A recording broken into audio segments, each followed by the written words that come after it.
about 2 to 3 centimeters larger than the chest circumference. So when you're doing those measurements during assessment, you'll make sure that it's around. So if baby's head's like 38, then the chest should be about 35 or so. You want to check if anything's indicating hydrocephalus, which is excessive cerebral fluid within the brain cavity, and then the head circumference is less than or equal to 32 centimeters. This can be an indication of microcephaly, so abnormally small head. The soft spots on baby, so you have your anterior fontanelle, which should be palpable and approximately 5 centimeters on average, and it's diamond shaped. Posterior fontanelle is smaller and triangular shaped.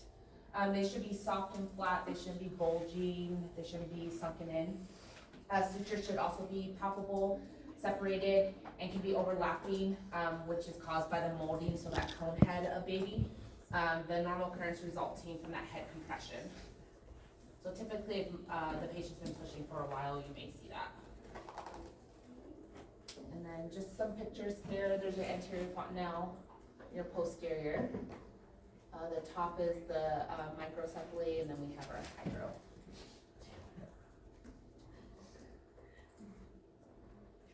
So what you'll need to know for the exam, so we have, you can never say it, capit, succedaneum, I just call it capit, is a localization of the swelling of soft tissues of the scalp caused by pressure on the head during labor. It's an expected finding, and it crosses over the suture line. Capit usually resolves within 3 to 4 days. Does not require any treatment. So you'll see you have kind of like your sutures here, and if it's capit, it crosses over the sutures. Then we have our cephalohematoma. This is a collection of blood between the periosteum and the skull bone that it covers. It does not cross the suture line. So here is your suture line again. It's usually kind of to the left or to the right. It does not cross that middle suture line. This results from trauma during birth, such as pressure of the fetal head against the maternal pelvis, usually prolonged difficult labors. Usually a forceps or even a vacuum assisted delivery can cause that. It appears in the first 1 to 2 days after birth, resolves in about 2 to 8 weeks. Vacuum assisted birth, of course, you attach it to the newborn's head, or not newborn, but the fetus's head before getting delivered, which causes that subdural hematoma. When we're doing assessment of the newborn, we should always report manifestations of cerebral irritation. So when we're checking the suck reflex of the baby, we just put finger in baby's mouth. If there's no suck reflex and this is going on, you may just want to let the pediatrician know. Eyes, you're always going to assess the eyes for symmetry in size and shape. So they should be the same. Each eye from the inner to the outer canthus and the space between the eyes should be equal. And 1/3 of the distance across both eyes to rule out chromosomal abnormalities such as Down syndrome. Usually eyes are blue and gray following birth. So parents are always like, oh look, they have blue eyes, but it can always change. The lacrimal glands are immature and with minimal or no tears. There may be subconjunctival hemorrhages resulting in the birth, so they may have some redness, which is okay. Pupillary and red reflex are present, so usually this isn't done until the pediatrician. Yeah. How is FAS diagnosed? FAS. Fetal alcohol syndrome. Oh, I have to look in on that. I know there's certain assessments that they do depending on what history we have on mom, and then typically we can see upon assessment there's certain manifestations that they'll have. I'll get back to that. Okay. But you won't need to know on the exam, Okay. but I'll send you information. Eyeball movement demonstrates random and jerky movements, which is normal. So just some pictures. Here's that subconjunctival hemorrhage. So that's kind of what it looks like. And then we have the our baby with Down syndrome. the lip folds, in the inner eyelids, you may see it a little bit better on, the PowerPoint. And then they have some of what we call brush build spots right underneath the eyelid here. And then the, flattened nasal bridge. And we'll get into them. Ears, so we always examine the placement of the ears. So if you draw an imaginary line through the inner to the outer canthus of the newborn's eye, the line should be even with the top notch of the newborn's ears. So you kind of just imagine a line from the top of the ear all the way to baby's eyes, and you should match up with the other side. The cartilage should be firm and well formed. A lack of cartilage indicates prematurity. The newborn should respond to voices and other sounds, and we inspect ears for skin tags as well. Okay, so this is top baby, just the pin of the ear. So down here, and then just abnormal, this would be abnormal. Just an example, idea. They grow out. It usually indicates because ears is kind of connected with the kidneys, so they may look into the baby's kidneys with this. And that also like skin tags and stuff like that, and may have something with their kidney function. But typically they won't like grow in or anything like that. They'll just stay like that. What about the tip of the ear? Like when you get the tip too, like that one kind of looks like it's kind of curled in all together. So the cartilage, so it could be the cartilage. Sometimes when newborns are delivered, the top of the ear could be like folded down, and just the way that baby was in utero, and essentially it should kind of even out, kind of like pop out to the normal what it should look like. Sometimes it doesn't. There also may be like hearing defects and stuff like that, and all that would be done during the 24-hour mark of baby when we're doing labs and stuff. The nose, of course, should be midline, flat, and broad with lack of bridge. Some of the mucus should be present, but there should be no drainage. Newborns are obligate nose breathers and do not develop response opening the mouth with the nasal obstruction until 3 weeks after birth. So if there is a nasal blockage, that can result in nasal flaring, cyanosis, and asphyxia. So always just pay attention to the color of baby, especially around the mouth. In the nose, if there is any kind of respiratory distress, those nasal flares, you'll see them flaring, and you will see some bluish skin. Newborns sneeze to clear nasal passages, so a lot of newborns sneeze once they are out of utero, which is normal. And then just examples.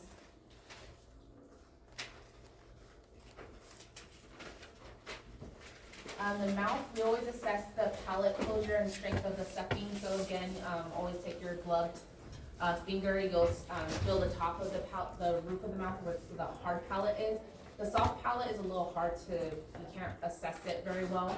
But just make sure the hard palate's there. If there's opening, it could be like a cleft palate. So always check the hard palate, and then baby automatically should start sucking, so they should have that sucking motion as well. The lip movement should be symmetrical. Saliva should be scant. Excessive saliva so it can indicate tracheoesophageal fistula. Usually with excessive saliva, you can always use the bulb suction if they have a lot, because a lot of the time they swallow all that amniotic fluid while being delivered, so they're just trying to get all that up. So sometimes they accumulate in their cheeks, so you may just have to suction and show parents how to use that suction bulb. Epstein's pearls, so they're small whitish yellow cysts on the gums, almost look like what they call teeth. This results from accumulation of epithelial cells and disappear within a few weeks after birth. The tongue should move freely, it's symmetrical in shape. It should not protrude. Usually if the tongue's protruding, that's an indication of Down syndrome. The soft and hard palate should be intact. The gray-white patches on the tongue and gums indicate thrush, so it could be a fungal infection that's sometimes acquired from the mother's vaginal secretions. You said what was Down syndrome? Protruding tongue. So you'll see the baby kind of like, and that tongue doesn't go back in. So just at the top, so that's our Down syndrome baby. you'll see that tongue kind of just protrudes, just laying there.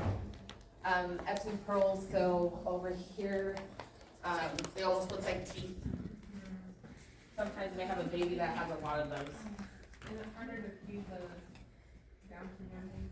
Is it any harder to get to lab or? Yeah, it takes a little bit more time, so definitely, with Down syndrome babies, you're gonna have to get lactation involved. Possible like nipple shields too, just so they can get that, latch, it's just that tongue movement is kind of in the way. Is it most of the time to just go to formula then for most Down syndrome babies? Not really, it just takes, so just trying to get used to the nipple, so, the moms can always pump, if they have to turn into a special, using a special nipple or anything like that. Okay, the neck should be short, thick, surrounded by skin folds and exhibit no webbing, so that just means in the back of, the neck, the webbing, it's more, almost kind of looks like this large skin fold. So it doesn't have separate folds, it's just together. The neck should freely move side to side and up and down. Absence of head control, could indicate prematurity, or Down syndrome.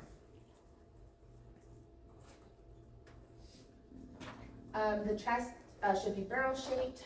Respirations are diaphragmatic, so you may see more of like the belly breathing. Clavicle should be intact. Retraction should be absent, so just like our adults, so there should be no retractions. Nipples should be prominent, well-formed, and symmetrical. The breast nodules can be 3 to 10 millimeters, just depending on the gestational weeks of baby. The abdomen, umbilical cord should be odorless and exhibit no intestinal structures. Abdomen should be round, dome-shaped, non-distended, and bowel sounds should be present within a few minutes following birth. So we always listen to the bowel sounds as well. Anogenital, the anus should be present, patent, and not covered by any membrane. Meconium should be passed within 24 to 48 hours after delivery. For whatever reason, if there is meconium present in the amniotic fluid, sometimes baby is usually pooping at the same time as delivered, or there may be some meconium on baby's anus. Testes should be present in the scrotum. The male urinary meatus should be located at the penile tip. Genitalia, the female should include the labia majora covering the labia minora and clitoris, and it's usually swollen, so you may see some swelling. There may be blood tinged, so if they put a diaper on a female baby and they check it, there may be some bleeding, and it's just because of mom's hormones. The hymeneal tag, so we call it a vaginal tag, should be present. And then urine should be passed within 24 hours after birth. Uric acid crystals will produce a rust color. So if for whatever reason, if baby hasn't peed or isn't not really dehydrated, but not getting enough milk intake or colostrum intake, you may notice their urine kind of almost looks, it's like that rust color, but almost looks like blood tinge. You'll be able to see the difference between a normal pee and an abnormal urine diaper. Extremities, so we assess for a full range, symmetry of motion, spontaneous movements. Extremities should be flexed. Again, babies usually keep everything flexed, their legs, their arms. We assess for both legs and flat feet, which should be present because lateral muscles are more developed than the medial muscles. No click should be heard with abducting the hips, so we usually, if you kind of butterfly the newborn's leg and go outward, it shouldn't click. So when you go up and down with the hips, if it clicks, it just, if there's any kind of like hip dystocia of history in the family, or if baby was in a breech position for a long time, you may see that. Gluteal fold should be symmetrical. Soles should be well lined in over 2/3 of the feet. Nail beds should be pink and no extra digits are present. You may have, it's usually genetic, what happens, but almost resembles like a blueberry. Usually at like the other, on the pinky side, they may have like a little ball And essentially, the pediatrician will just tie it off as long as there's no blood flow going to it, and it'll just kind of just fall off. Spine should be straight, flat, midline, easily flexed. These are just different stages of the newborn spine. Okay, now we get into the reflexes. So the sucking and rooting reflex, so the expected finding, you'll just stroke the cheek. And usually if they feel something in their cheek, they should be kind of biting at it. The newborn should turn their head towards that side that's being touched, and this usually disappears about 3 to 4 months of age. The palmar grasp, so you'll just, to elicit, you'll just place your finger in the palm, and it should grab. So just by touching, baby will just grab for it. And this lessens by 3 to 4 months. The plantar grasp, you just place at the base of the newborn's toes. So if you kind of stick your finger, my feet are gross, but if these are the toes, you'll stick your finger kind of here, and they should kind of curl around your finger. The Moro reflex, so this is allowing the head and trunk of the newborn in a semi-sitting position at a backward angle of at least 30 degrees. The newborn will symmetrically extend and then abduct the arms and elbows to form a C. So they'll kind of, if you kind of lift the baby up by the arms a little bit and kind of not like drop baby, not very high, but at that 30 degrees and kind of let baby go, baby kind of goes like this. That's the Moro reflex. Also, you can do like a hand clap mirror, so you can kind of go like this, and that baby's like, whoa, okay, and does that same motion. The complete response can be seen until 8 weeks, body jerk only until about 8 to 18 weeks, and then after that 6 months. So just a couple of the reflexes here. And then that's that Moro reflex. The hell are you doing?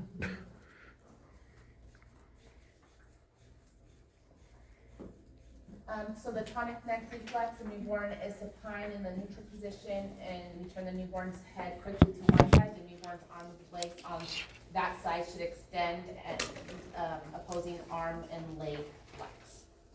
This is expected at birth to about 3 to 4 months. The Babinski reflex, you want to elicit stroking the outer sole of the foot and moving toward the toes. So you'll start kind of here and move your finger up, and baby's toe should go to span out. The stepping, you just hold the newborn upright with the feet touching a flat surface. The newborn responds with stepping movements, so you just kind of hold baby up and they kind of just move your feet back and forth. And this is from birth to about 4 weeks. Okay, so the senses, so vision, the newborn should be able to focus on objects 8 to 12 inches away from their face. It's approximately the distance from mother's face when the newborn is breastfeeding. The eyes are sensitive to light, newborns prefer dim lighting. Pupils are reactive, and blink reflex is easily stimulated. The newborn can track high contrast objects and prefers black and white patterns at this time, and then term newborns can see objects as far away as 2.5 feet within 2 to 3 months. And then they can discriminate colors at that time. Hearing, similar to those of an adult with amniotic fluid drains from the ears. Again, when we do like the 24-hour labs of hearing test, sometimes if the baby fails the first time, you may hear the examiner saying, oh, I think there may be some amniotic fluid, why they didn't pass. So they'll retest doing the hearing test. They'll just wait a little bit longer to see the amniotic fluid drains. Touch, newborns should respond to tactile messages of pain and touch. Mouth, hands, soles, and feet are the areas that are most sensitive to touch the newborn. Taste, newborns can taste and prefer sweet to salty, sour, or bitter. Smell, newborns have a highly developed sense of smell. They prefer sweet smells and can recognize the mother's smell. So the colostrum and breast milk smell really sweet, so they know, especially if you just put baby skin to skin with mom. Initially, you can see them trying to find the breast so they can start eating. They just can smell very well. Habitation, it's a protective mechanism where the newborn becomes accustomed to environmental stimuli. a response to a constant repetitive stimuli is decreased. This allows newborns to select stimuli that promotes continued learning and avoiding overload. Physiologic responses to pain. So if usually there's a pain assessment done on the baby, and this is part of the vitals. With the vital signs, there may be some rapid or shallow respirations, decreased oxygen saturation, increased heart rate and blood pressure. The skin could be pallor or flushing. There may be some diaphoresis. Lab findings, baby may be hyperglycemic, a decrease in pH and increased blood corticosteroid levels. Again, you won't find that once you're drawing blood for some reason. There may be an increase in muscle tone, a decreased vagal nerve tone, increased intracranial pressure, and dilated pupils. So typically we use the FACES scale for the baby, so just depending on how many points that you're going to give this baby, if they're crying, how their crying is, their breathing, is it relaxed or changing, arms, are they relaxed, legs relaxed, or are they flexed and extended, state of arousal, are they super fussy, and then based on what you give the score here, then you'll just chart that and let the pediatrician know. Here are expected lab values. Again, probably the most important that we look for, especially with our small for gestational age, our large for gestational age babies, premature babies, and moms that had they were diabetic within the pregnancy, or they've been diabetic for a while. The glucose should always be greater than 40 to 45. Typically it's 45. We want it to always be greater than 45. Usually within the first 2 hours of life, it may be lower. Again, you have to check your facility's guidelines. Every facility is different. Usually the first couple hours, if it's a 35 glucose that you're getting on baby, of course you want to go ahead and try and initiate the breastfeeding to get that glucose up, but typically that's what we would see in about a couple hours of life. But we want to go ahead and feed that baby as fast, because then it's going to continue to drop. The bilirubin, usually at the 24-hour test, where we'll go into that here in a little bit. Depending on the hours old baby is, we have the 24 to 48 hours and 3 to 5 days. Those are the levels the bilirubin should be in. So this is usually a kill stick and a blood draw. Based on the hours old, I know when I worked at UNM, there was a Billy tool that we would use, and we would literally put the whatever lab result that we got. So if my baby was 5.2 and baby was 25 hours old, then I would input that in the computer, and then it will let me know if baby's at risk for jaundice, or if we need to do like phototherapy or anything like that. Complications to the newborn, one is going to be airway obstruction related to mucus. So of course you always want to suction the mouth and the nose with a bulk syringe. The mouth should be suctioned first to prevent aspiration as the nose is being suctioned. So always suction up the mouth before you go for the nose.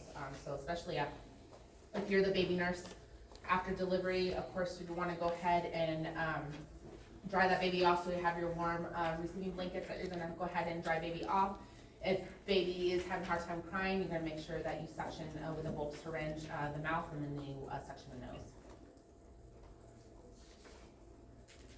Hypothermia, so we want to monitor baby's temperature, and this is an axillary temp. The healthy newborn temperature should average from a range of 36.5 to 37.5. That's going to be the normal. If the temperature is unstable, you want to place the newborn in the radiant warmer. So there is a radiant warmer in all deliveries to maintain skin temperature. Approximately that's 36.5 degrees Celsius or above. So within the 36.5 and 37.5. The ideal method for promoting warmth, maintaining the baby's body temperature is early skin-to-skin contact with the parent. So as long as baby's stable, it's direct skin-to-skin right after baby's delivered. So we usually just place baby on the patient's chest, and they usually do skin-to-skin for 60 minutes, so the first hour of life. And then after, the 60 minutes, then we can go ahead and do assessment, do the measurements of baby, all that other stuff, medications. We want to, assess the axillary temperature every hour until stable, and all exams and assessments should be performed while the newborn is under the radiant warmer or during skin-to-skin contact with the parent.